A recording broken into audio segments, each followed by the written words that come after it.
To get to that point,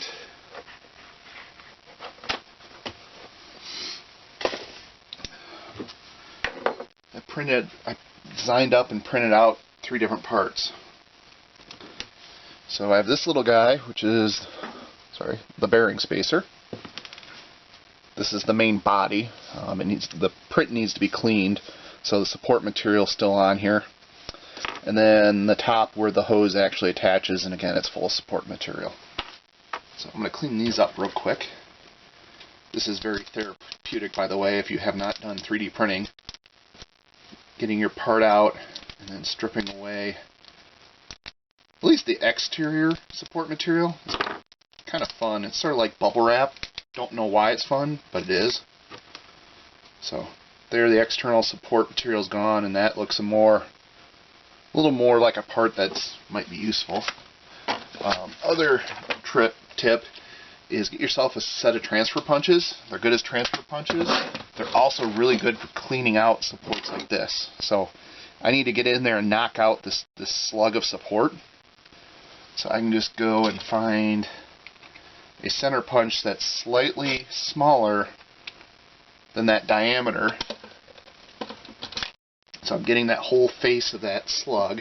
And just sit here and go just like that. And then that slug just pops right out.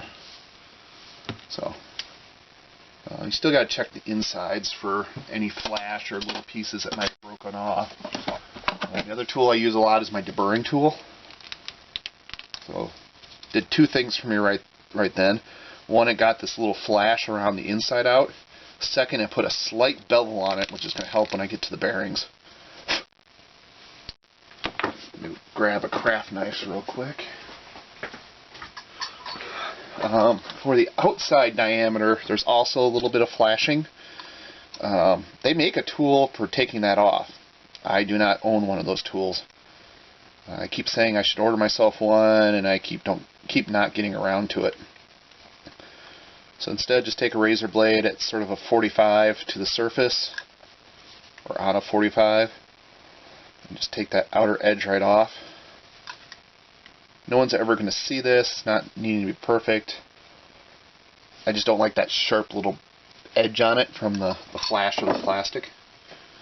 The other thing I'm going to do while I have this knife out is just go in this pocket right here and scrape perpendicular to it.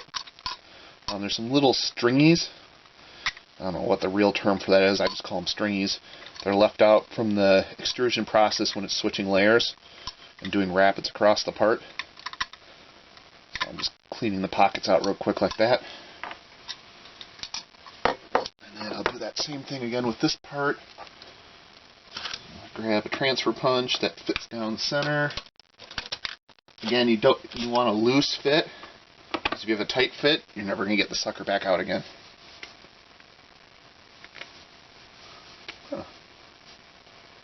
Oh, there's a burr on this. 1 second.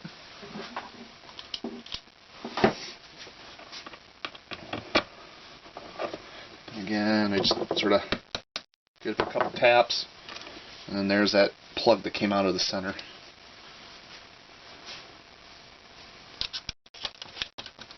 And just like the other ones, do a quick one around the inside to get the flash off.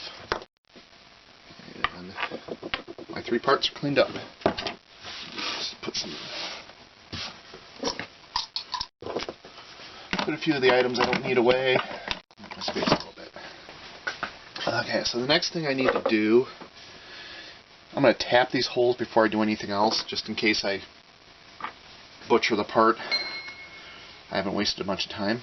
So this top cap has a pocket in it to hold the spring,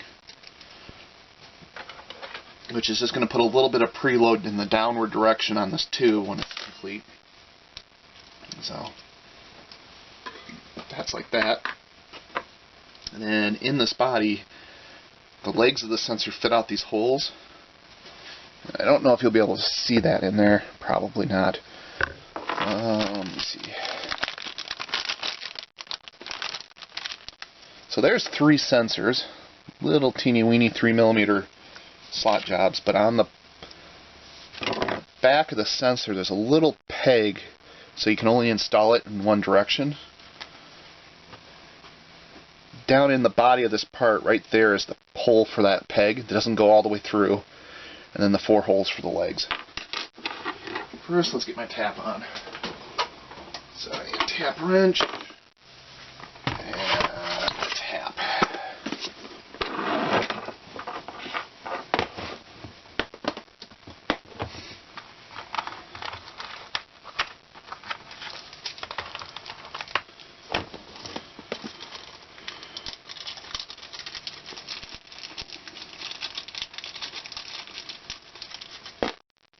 So tapping plastic is really easy. It's also really easy to screw up. So the main things that I screw up on is, starting the tap at a wonky angle, and it will tap just fine and keep tapping into that plastic. Low risk of breaking a tap. And the other thing I usually screw up on is that either I tap too fast or don't back out to clean out often enough, and the plastic builds up on the flutes and actually melts and will heat up and melt the body of the part you're trying to tap, just ripping all the threads right out of it. So, love power tapping these, but that's usually how I screw it up. So, lots of oil to keep things cool, and then just sort of do that.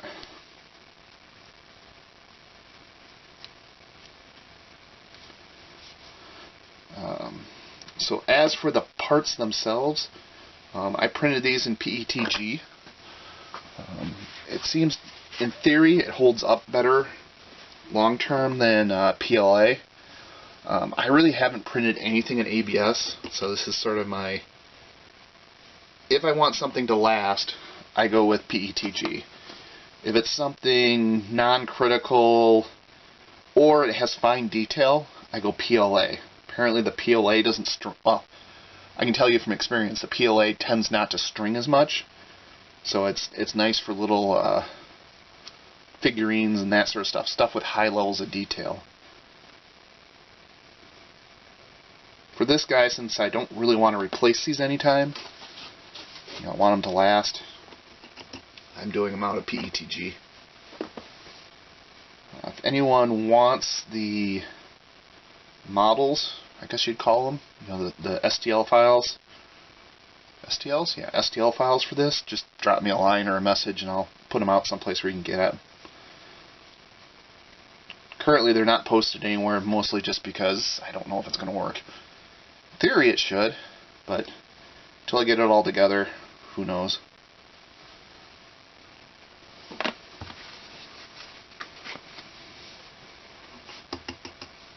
So all I'm doing here is tapping the holes, taking all the little shavings that the tap makes and wiping them off before I go and tap the next hole.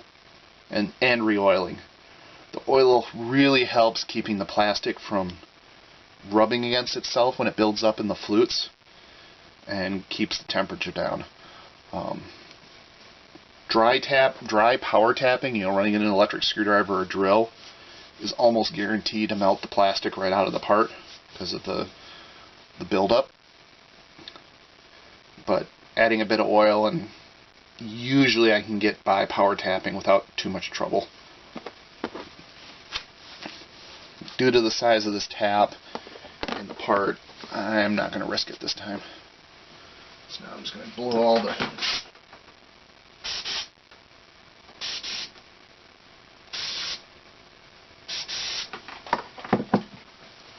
all the debris out of the part.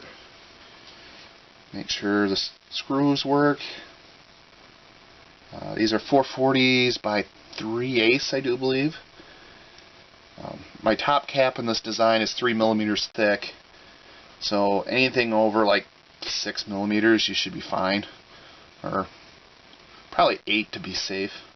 I just happen to have a bag of 3/8 inch screws handy, and they seem to work, so that's what I'm going with.